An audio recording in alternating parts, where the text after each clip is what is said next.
नमस्कार दोस्तों मैं प्रीतम कुमार। दोस्तों आज हम लोग चर्चा करने वाले हैं वीरांगना झलकारी बाई के बारे में। तो वीरांगना झलकारी बाई का जन्म 22 नवंबर 1830 को झांसी के भोजला गांव में हुआ था। कहाँ पर हुआ था? झांसी के भोजला गांव में हुआ था।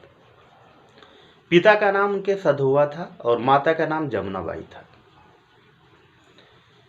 उनके पिता सधुआ झांसी की सेना में, रानी लक्ष्मीबाई की सेना में नायक के पद पर थे और झलकारी बाई की माता की मृत्यु जो है बचपन में ही हो गई थी। तो उनके पिता ने उनको पुत्र की भांति पाला था। उन्होंने उनको पुत्र की तरह ही बचपन में ही तलवारबाजी, घुड़सवारी, तीरंदाजी ये सारे काम सिखाए थे। अब हम बात करें, उनका विवाह 14 वर्ष की आयु में पूरन कोली नामक एक व्यक्ति से हुआ था जो झांसी की सेना में नायक थे। सधुआ जी ने प्रभावित हुई पूरन कोली जी से कि उन्होंने अपनी पुत्री के विवाह उनसे किया। दोनों लोग जो है, पूरन कोली और झलकारी बाई, दोनों लोग झांसी की सेना में बाद में कार्य करने लगे। एक बार एक फंक्शन का आयोजन होता है। एक कार्यक्रम के जो है आयोजन में गौरी पूजन का आयोजन था।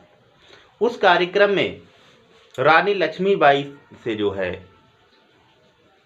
वीरांगना झलकारी बाई की मुलाकात होती है। वीरांगना झलकारी बाई रानी लक्ष्मीबाई की हमशक्ल थी। वो उनसे बहुत प्रभावित होती हैं। बाद में वो उनके बारे में जानकारी लेती हैं तो पता चलता है कि वो बहुत बहादुर महिला है। बचपन से ही उन्होंने बहुत सारे ऐसे कार्य किए जिससे वो प्रभावित होती है। उन्होंने बचपन में वो लकड़ी काटने जंगल में गई थी और वहाँ पर अचानक से एक बाघ आ गया।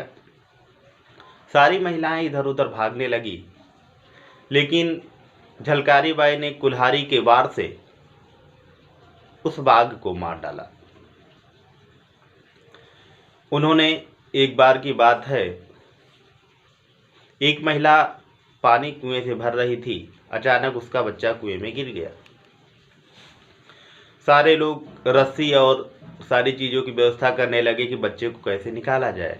जैसे ही झलकारी बाई को पता चला, उन्होंने तुरंत कुएं में छलांग लगा दी और बच्चे को निकाल लिया। तो इतनी बहादुर थी झलकारी बाई। झलकारी बाई, जब रानी लक्ष्मीबाई से झलकारी बाई की मुलाकात हुई तो रानी लक्ष्मीबाई ने उनको अपनी महिला बटालियन दुर्गा वाहिनी का प्रमुख बना दिया और वो अपनी सेवाएं जो है दुर्गा वाहिनी में देने लगी। अब हम बात करते हैं माता झलकारी बाई की उपलब्धियों के बारे में। तो बचपन में उन्होंने कुल्हाड़ी से बाघ को मार डाला था, हमने बताया था। एक डूबते हुए बच्चे को कुएं से उन्होंने निकाला था और उन्हें झांसी की महिला वाहिनी दुर्गा वाहिनी का प्रमुख बनाया गया था। ये उनकी उपलब्धियां थी।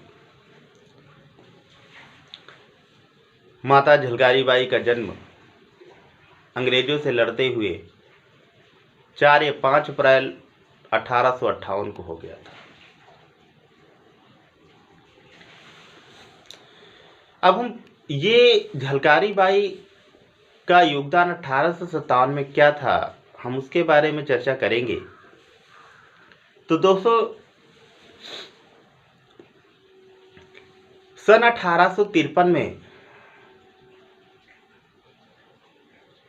झांसी को ब्रिटिश राज्य में मिला लिया गया था, क्योंकि उस समय गवर्नर जनरल था लॉर्ड डलहौजी। और लॉर्ड डलहौजी की एक नीति बहुत प्रसिद्ध थी जिसको कहा जाता है डॉक्ट्रिन ऑफ लैप्स या राज्य हड़प की नीति। उसने पहले घोषणा कर रखी थी कि वे भारतीय राज्य, वे राजा जिनका कोई भी संतान नहीं है, अगर वो किसी को गोद लेते हैं तो अंग्रेजों की सहमति के बिना गोद नहीं ले सकते हैं। अगर उनके संतान नहीं होता है तो वो राज्य ब्रिटिश राज्य में मिला लिया जाएगा। गंगाधर राव जो झांसी के राजा थे, उनकी मृत्यु जो है हो जाने के बाद झांसी की रानी लक्ष्मीबाई ने दामोदर राव नामक एक पुत्र को गोद ले लिया। लेकिन ये बात जैसे ही अंग्रेजों की पता चली, उन्होंने इस पुत्र को वारिस मानने से इनकार कर दिया, अगला शासक मानने से इनकार कर दिया। इसी में जो है इसी का विद्रोह हुआ और जिसको जनरल ह्यूरोज नामक व्यक्ति ने दबाने की कोशिश की। अब हम बात करते हैं इनके योगदान की। तो जब झांसी पे चढ़ाई की गई तो दोस्तों झांसी पे चढ़ाई करते हुए झांसी महल के 2 गेट थे, एक दक्षिणी गेट था, दूसरा उत्तरी गेट था। तो उत्तरी गेट पे पूरन कोली और झलकारी बाई की नियुक्ति हुई सैनिकों का नेतृत्व करने के लिए, अंग्रेजी सेना का मुकाबला करने के लिए। वहीं उत्तरी गेट पर खुदा बख्श गुलाम गौस नामक तोपची लगाए गए, जो तोप से लगातार वार कर रहे थे। खुदा बख्श की मृत्यु हो गई। गुलाम गौस ने तोपची जो है लगातार तोप से वार करते रहे, लेकिन वो भी ज़्यादा देर टिक नहीं पाए।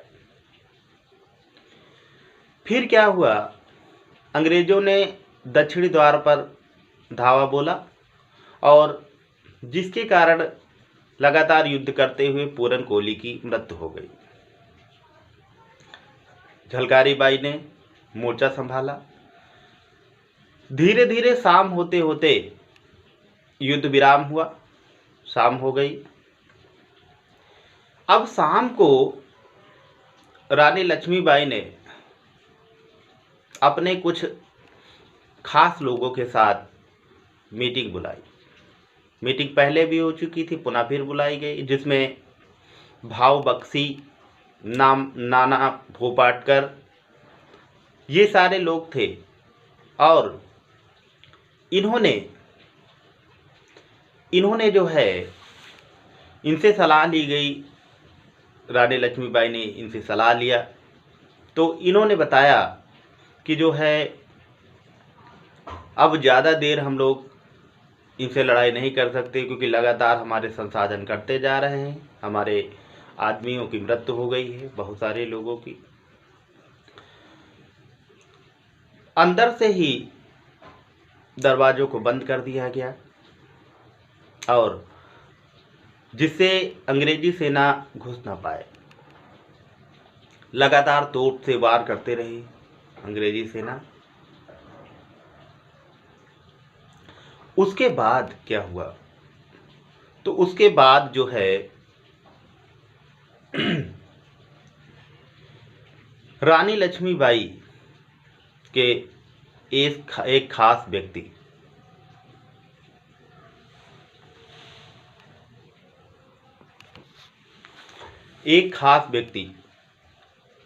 नायक दूल्हे राव ने, जो सेना नायक था, उसने गद्दारी करते हुए अंग्रेजों से मिल गया और लालचवश उसने दरवाजा खोल दिया, उत्तरी द्वार उसने खोल दिया। जब सेना अंदर आई और ये बात झलकारी बाई को पता लगी, तो झलकारी बाई ने महारानी लक्ष्मीबाई से कहा कि आप अपने बच्चे को लेकर यहाँ से निकल जाइए। रानी के वेश में झलकारी बाई ने 3 घंटे से ज़्यादा समय लगातार जो है अंग्रेजों से लोहा लेती रही। जिस तरफ उनका घोड़ा और तलवार घूमती, सैकड़ों की संख्या में लोग मरते।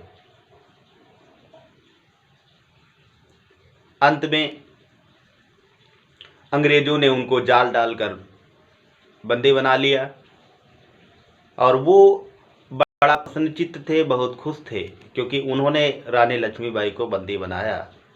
लेकिन दूल्हे राव नामक गद्दार ने उन्हें ये बताया कि ये रानी लक्ष्मीबाई नहीं है, बल्कि उन्हीं के सेना में काम करने वाली एक महिला हैं जिन्हें झलकारी बाई कहा जाता है।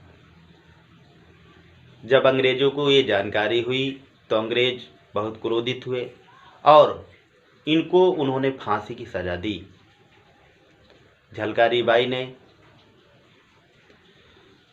बाई के चेहरे पर एक भी सिकन नहीं थी, उन्हें कोई भी दुख नहीं था, क्योंकि उन्होंने राष्ट्र के लिए, समाज के लिए अपने प्राण न्यौछावर हंसते हंसते कर दिए। अब यहाँ के बाद झलकारी बाई की मृत्यु हो जाती है। रानी लक्ष्मीबाई अपने गोद लिए पुत्र को पीठ पर बांधकर घोड़े से यहाँ से निकल जाती हैं और ग्वालियर में शरण लेती हैं। ग्वालियर के शासक उस समय जयाजीराव सिंधिया थे।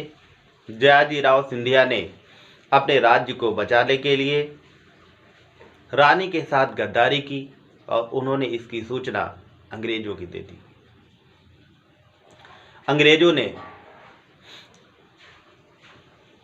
अंग्रेजी जनरल ह्यूरोज ने चारों तरफ से घेरा डालकर अंधाधुंध फायरिंग करके रानी की भी हत्या कर दी। तो इस तरह से बात करें तो झलकारी बाई का भारतीय इतिहास में एवं भारतीय राष्ट्रीय स्वतंत्रता आंदोलन में बहुत ही अहम योगदान था। तो दोस्तों, आज भी हमारा समाज जो भी राजा महाराजा थे उनकी तो विस्तृत व्याख्या और चर्चा करता है, लेकिन आज भी हमारे समाज में इतिहास के वे नायक भी उपेक्षित हैं जिन्होंने अपना अहम योगदान भारतीय इतिहास में दिया। दोस्तों, इसी के साथ अपनी वाणी को विराम देता हूँ। नमस्कार। दोस्तों, वीडियो समाप्त करने से पहले एक बात झलकारी बाई के बारे में जो जनरल ह्यूरोज ने कहा था उसके बारे में हम चर्चा कर दें। जनरल ह्यूरोज ने उसने कहा था, यदि भारत की 1% महिलाएं भी उनके जैसी साहसी हो जाएं तो अंग्रेजों को भारत छोड़ना पड़ेगा। जनरल ह्यूरोज का ये कथन था झलकारी बाई के बारे में। माता झलकारी बाई के योगदान को देखते हुए उत्तर प्रदेश सरकार ने वर्ष 2021 में उत्तर प्रदेश पुलिस की पीएसी बटालियन का नाम झलकारी बाई के नाम पे रखा। आवंती बाई के और रानी लक्ष्मीबाई के नाम पे रखा। 3 बटालियन बनाए गए थे, तीनों के नाम रखे गए थे, जिसमें झलकारी बाई का नाम भी शामिल था। इनके योगदान को देखते हुए भारत सरकार ने 22 जुलाई 2001 को एक डाक टिकट जारी किया। तो दोस्तों, ये जानकारी बची थी जिसे हमने कहा शेयर कर दे आप लोगों से। बहुत बहुत धन्यवाद। नमस्कार।